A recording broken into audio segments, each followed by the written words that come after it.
Hello everyone. So today it's 15th of March, Friday, and we are back with the daily cybersecurity news. We've got 5 news to cover today, starting with the first one. Bashed WinRAR bug still under active attack. So if you remember, there was a WinRAR bug found recently for all the older versions for last 18 or 19 years. And various cyber criminal groups and individual hackers are still exploiting recently patched critical code execution vulnerability that was found in WinRAR, which is a popular Windows file compression application with over 500 million users worldwide. And you would be wondering why it's still actively being exploited, although it's already patched. It's because the WinRAR software doesn't have an auto update feature, which unfortunately leaves millions of its users vulnerable to this cyber attack. So going back to this vulnerability a bit, this vulnerability was given the CVE number 2018-20250 and was patched late last month by the WinRAR team with the release of WinRAR version 5.70 beta 1, which impacts all prior versions of WinRAR released over the last 19 years. This vulnerability is actually absolute path traversal bug that resides in the old third-party library unacev2.dll file of WinRAR and allows attackers to extract a compressed executable file from the ACE archive to one of the Windows startup folders, where the malicious file would automatically run on the next reboot. So to successfully exploit this vulnerability or to take full control of the targeted computers, all an attacker needs is just convincing the users into opening a malicious crafted compressed archive file using WinRAR. So for example, this malicious RAR file, which is named Ariana_Grande-thank you next 2019 in bracket 320.rar, which was detected by McAfee, and when it's extracted, a list of harmless MP3 files are recovered from that extraction, but also it drops a malicious exe file to the startup folder, which has been designed to infect the targeted computers with this malware. Okay, moving on to the second news, we got new WordPress flaw lets unauthenticated remote attackers hack sites. So if you are using WordPress 10, this is something you have to take an action on, and it involves CSRF, cross-site request forgery, and XSS. So the problem is that the WordPress based website has not been automatically updated to the latest version 5.11, and it's highly recommended to immediately upgrade it before hackers could take advantage of a newly discovered vulnerability to hack the website.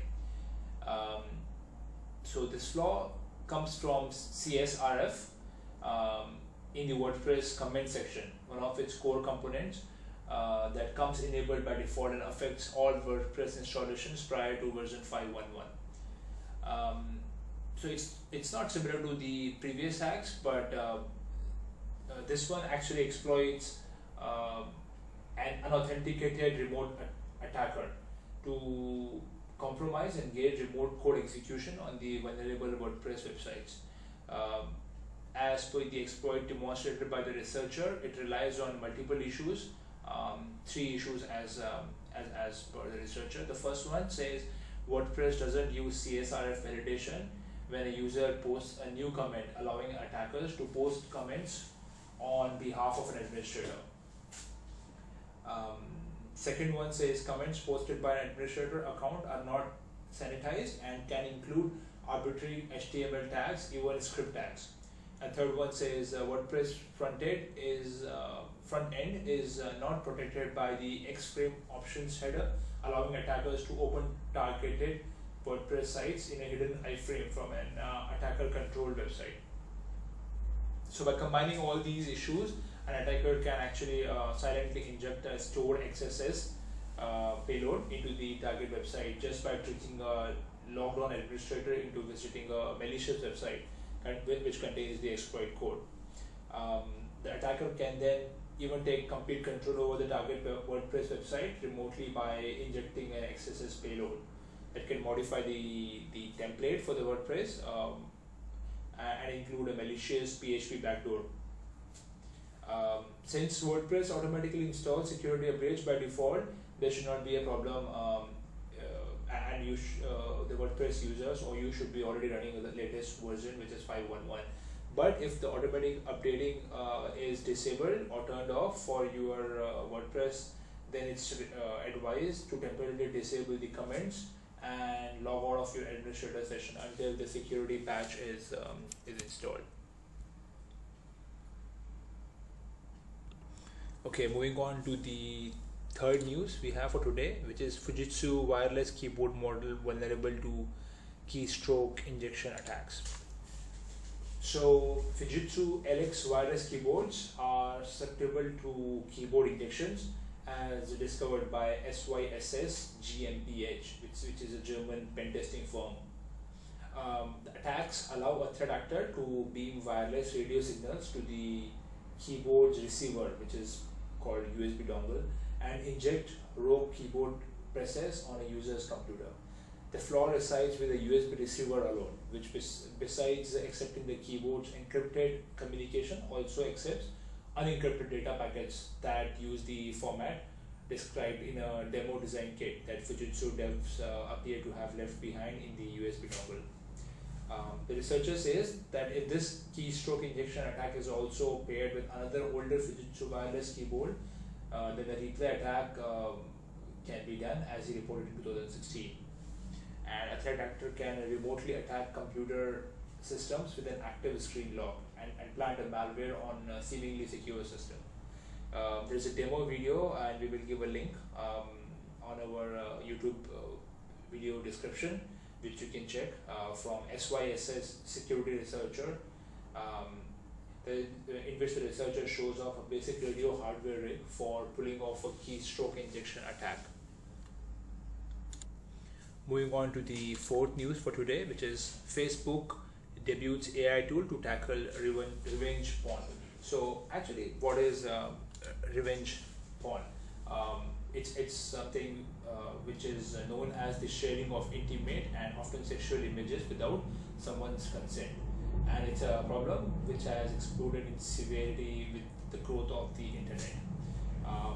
So recently, Facebook's global head of safety, Antigone Davis, said the company is looking at new ways to tackle revenge porn, and while these images are removed once they are reported, it is not enough to rely on Facebook alone. So this new tool, which is bolstered by artificial intelligence algorithms and machine learning, has been created to hopefully stem the flow of revenge porn across Facebook and Instagram. A member of the community operations team has been trained to focus on reviewing the content found by the tool, and if the revenge porn is found, the content as per the content breaches Facebook's community standards, the image will be deleted and the account which shared the media will be disabled.